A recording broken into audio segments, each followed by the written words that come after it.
بسم اللہ الرحمن الرحیم۔ السلام علیکم محترم ناظرین، خوش آمدید۔ ناظرین، جب حضرت یوسف علیہ السلام کے بھائیوں نے آپ کو جنگل میں ایک گہرے کنویں میں پھینک دیا اور اللہ تبارک و تعالیٰ نے آپ کو بچا لیا اور ایک خوش نصیب قافلے نے اس طرف سے گزرتے ہوئے کنویں سے پانی نکالنا چاہا تو حضرت یوسف علیہ السلام اس ڈول کے ساتھ باہر آ گئی اور قافلے والوں کا ستارے قسمت چمک اٹھا۔ یہ خوش نصیب قافلہ حضرت یوسف علیہ السلام کو مصر لے آیا، اور جب حضرت یوسف علیہ السلام مصر تشریف لائے تو آپ کے تشریف لانے کی خبر پورے مصر میں مشہور ہو گئی، تو صدہا آدمی صبح ہی صبح ایک ساتھ جمع ہو گئی۔ سالاری قافلہ مکان کی چھت پر چڑھ کر بولا، لوگو تم یہاں کیوں آئے ہو؟ وہ بولے، آپ کے ساتھ جو کنانی غلام ہے ہم اس کی زیارت کے لیے آئے ہیں۔ سالار قافلہ نے کہا، اچھا، جو شخص اس کی زیارت کرنا چاہے وہ ایک اشرفی منہ دکھائی دے۔ سب نے اس شرط کو منظور کر لیا اور دروازہ کھولنے کی درخواست کی۔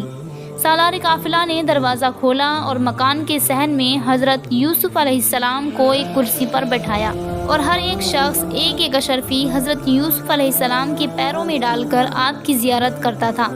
اسی طرح 2 دن میں سالار قافلہ کے پاس ہزاروں اشرفیاں جمع ہو گئی۔ پھر تیسرے دن اس نے اعلان کرا دیا کہ جو شخص کنانی غلام کے خریدنے کا ارادہ رکھتا ہو وہ آج مصر کے بازار میں چلا آئے۔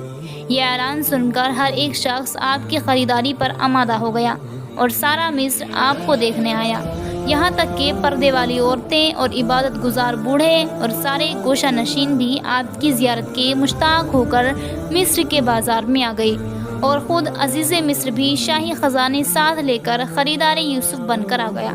ناظرین، حضرت یوسف علیہ السلام جب مصر کے بازار میں بکنے کے لیے لائے گئے اور ایسی جاہ و جلال کی وقت جبکہ یوسف کے حسن کا بازار نہایت گرم تھا، جبکہ ہزارہا مرد و عورت بے خود اور بے دم ہو کر مر رہے تھے، ایک عورت جس کا نام فارغہ تھا اور مصر کی ایک رئیس زادی تھی، وہ متعدد خچر مال و دولت کے ساتھ لے کر حضرت یوسف کو خریدنے کے لیے آئی۔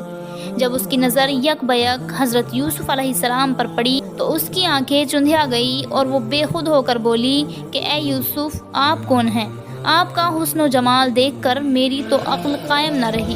میں جتنا مال و دولت آپ کو خریدنے کے لیے لائی ہوں، اب آپ کو دیکھ کر مجھے معلوم ہوا ہے کہ یہ ساری دولت تو آپ کی ایک پیر کی بھی قیمت نہیں۔ لیکن یہ تو بتائیے کہ آپ کو بنایا کس نے ہے؟ حضرت یوسف علیہ السلام نے فرمایا کہ میں اپنے خدا کا بندہ ہوں، اسی نے مجھے بنایا ہے اور اسی نے میری صورت ایسی حسین بنائی ہے کہ تم دیکھ کر حیران رہ گئی۔ یہ بات سن کر وہ عورت بولی کہ اے یوسف، میں ایمان لائی اس ذات پر جس نے تیرے جیسی حسین کو پیدا فرمایا۔ جب آپ اس کی مخلوق ہو کر اس قدر حسین ہیں تو خلق کے حسن و جمال کی کیا شان ہوگی؟ یہ کہہ کر اس عورت نے سارا مال اللہ کی راہ میں غریبوں اور مسکینوں کو دے دیا اور سب کچھ چھوڑ کر محبوب حقیقی کی تلاش میں لگ گئی۔ ناظرین، اس زمانے میں مصر کا بادشاہ نروان ابن ولید عملیقی تھا اور اس نے اپنی عنان سلطنت قطفیر مصری کے اقتدار میں دے رکھی تھی۔ تمام خزائن اسی کے تحت اور تصرف میں تھے۔ اس کو عزیز مصر کہتے تھے اور وہ بادشاہ کا وزیر اعظم تھا۔ جب حضرت یوسف علیہ السلام مصر کے بازار میں بیچنے کے لیے لائے گئے تو ہر شخص کے دل میں آپ کی طلب پیدا ہوئی اور خریداروں نے قیمت بڑھانا شروع کی، یہاں تک کہ آپ کے وزن کے برابر سونا اور اتنی ہی چاندی، اتنا ہی مشک اور اتنی ہی حریر قیمت مقرر ہوئی، اور آپ کا وزن 400 رطل تھا اور عمر شریف اس وقت 13 سال کی تھی۔ عزیز مصر نے اس قیمت پر آپ کو خرید لیا اور اپنے گھر لے آئے۔ دوسرے خریدار اس کے مقابلے میں خاموش ہو گئی۔ ناظرین، اب ہم آپ کو بتاتے ہیں کہ زلیخا کون تھی۔ زلیخا بڑی حسین عورت تھی اور شاہ مغرب تیموس کی بیٹی تھی۔ اس نے ایک رات خواب میں ایک پیکرے حسن و جمال شخص کو دیکھا اور اس سے پوچھا کہ تم کون ہو؟ اس نے بتایا کہ میں عزیز مصر ہوں۔ زلیخا کے دل میں اس خواب کا نقشہ جم گیا اور ہر وقت وہ خواب پیش نظر رہنے لگا۔ بڑے بڑے بادشاہوں کے نکاح کے پیغام آئے لیکن اس نے انکار کر دیا اور اپنا ارادہ ظاہر کر دیا کہ میں تو عزیز مصر ہی سے نکاح کروں گی۔ چنانچہ شاہ تیموس نے اپنی بیٹی زلیخا کا نکاح عزیز مصر سے کر دیا۔ زلیخا نے جب عزیز مصر کو دیکھا تو یہ دیکھ کر حیران رہ گئی کہ یہ وہ نہیں ہے جسے خواب میں دیکھا تھا، حتیٰ کہ عزیز مصر نے مصر کے بازار میں بکتے ہوئے حضرت یوسف علیہ السلام کو خریدا۔ اور انہیں گھر لایا۔ زلیخا نے جب حضرت یوسف علیہ السلام کو دیکھا تو خواب کے نقشے کے مطابق پایا اور وہ حضرت یوسف علیہ السلام کی محبت میں وارفتہ ہو گئی، اور پھر اس نے ایک محل بنوایا جس کے اندر 7 کمرے تھے، اور اس محل کو خوب مزین کیا اور خود بھی آراستہ ہو کر کسی بہانے حضرت یوسف علیہ السلام کو اس محل میں لے گئی، اور پہلے کمرے میں داخل ہوتے ہی اس کمرے کا دروازہ بند کر لیا، پھر دوسرے کمرے میں لے گئی اور اس کا دروازہ بھی بند کر لیا، پھر تیسرے میں، پھر چوتھے میں، حتیٰ کہ سب کمروں کے دروازے بند کرتے ہوئے 7ویں کمرے میں حضرت یوسف علیہ السلام کو لے گئی، اور وہاں جا کر حضرت یوسف علیہ السلام سے قباحت کی طلبگار ہوئی۔ حضرت یوسف علیہ السلام یہ صورتحال دیکھ کر حیران رہ گئے، اور اس وقت اس کمرے کی چھت پھٹی اور یوسف علیہ السلام نے دیکھا کہ حضرت یعقوب علیہ السلام آپ کے والد اپنی انگلی مبارک دانتوں میں دبائے ارشاد فرما رہی ہیں کہ بیٹا خبردار، کوئی برا خیال تک نہ آنے پائے۔ حضرت یوسف علیہ السلام نے زلیخا سے فرمایا، اللہ سے ڈر اور اس محل کے سرور کو محل حزن نہ بنا اور میرے در پہ نہ ہو۔ زلیخا نے نہ مانا اور بے حد در پہ آزار ہو گئی۔ حضرت یوسف علیہ السلام نے جب یہ صورتحال دیکھی تو آپ وہاں سے بھاگے اور زلیخا بھی آپ کے پیچھے پیچھے بھاگنے لگی۔ حضرت یوسف علیہ السلام نے بھاگتے ہوئے جس کمرے کا بھی رخ کیا، اس کمرے کے دروازے کا تالا خود بخود کھلتا گیا۔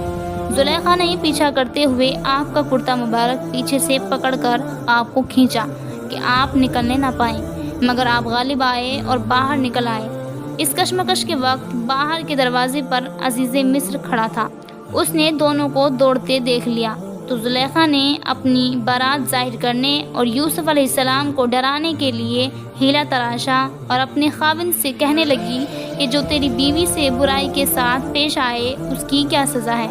میں سو رہی تھی اور اس نے آ کر میرا کپڑا ہٹا کر مجھے پھسلایا ہے، اسے قید کر یا کوئی اور تکلیف دہ سزا دو۔ حضرت یوسف علیہ السلام نے فرمایا، یہ غلط کہتی ہے، واقعہ اس کے برعکس ہے، پھسلانا تو یہ خود ہی چاہتی تھی اور میرا نام لگاتی ہے۔ عزیز مصر نے کہا، اس بات کا کیا ثبوت ہے؟ ناظرین، اس کمرے میں زلیخا کے ماموں کا ایک شیرخوار بچہ جس کی عمر 3 ماہ کی تھی پنگھوڑے میں لیٹا ہوا تھا۔ یوسف علیہ السلام نے فرمایا کہ اس بچے سے پوچھ لو۔ عزیز مصر نے کہا، اس 3 مہینے کے بچے سے میں کیا پوچھوں اور یہ کیا بتائے گا؟ یوسف علیہ السلام نے فرمایا، خدا تعالیٰ اسے بولنے کی طاقت دینے اور میری سچائی ظاہر کرنے پر قادر ہے۔ عزیز مصر نے بچے سے دریافت کیا تو وہ بچہ بولا اور کہنے لگا کہ یوسف علیہ السلام کا کرتا دیکھ لو، اگر ان کا کرتا آگے سے پھٹا ہے تو زلیخا سچی، اور اگر پیچھے سے پھٹا ہے تو یوسف علیہ السلام سچے ہیں۔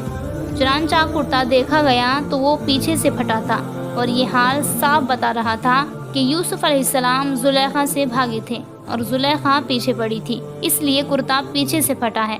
عزیز مصر نے یہ حقیقت دیکھ کر جان لیا کہ یوسف علیہ السلام سچے ہیں، پھر اس نے یوسف علیہ السلام سے معذرت طلب کی۔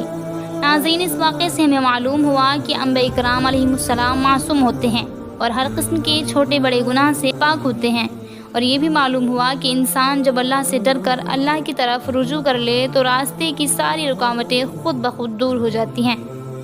اور حضرت یعقوب علیہ السلام اپنے پیارے یوسف علیہ السلام کے حالات سے باخبر تھے، اور آپ کو علم تھا کہ اس وقت یوسف علیہ السلام کہاں ہیں، اور اس وقت ان سے یہ معاملہ درپیش ہے۔ اور یہ بھی معلوم ہوا کہ اللہ والے بظاہر چاہے کوسوں دور بھی ہوں لیکن مشکل کے وقت امداد کے لیے پہنچ جاتے ہیں۔ ناظرین، اس واقعے سے یہ بھی معلوم ہوتا ہے کہ اللہ تعالیٰ اپنے مقربین کی برات کے لیے 3 مہینے کے بچے کو بھی قوت گویائی دے دیتا ہے، اور اپنے پاک بندوں کے دامن عصمت پر شک و شبے کی میل کا دھبا تک نہیں آنے دیتا۔ سبحان اللہ۔ ناظرین، اس سے آگے کا واقعہ ہم آپ کو اگلی ویڈیو میں بتائیں گے انشاءاللہ۔ السلام علیکم۔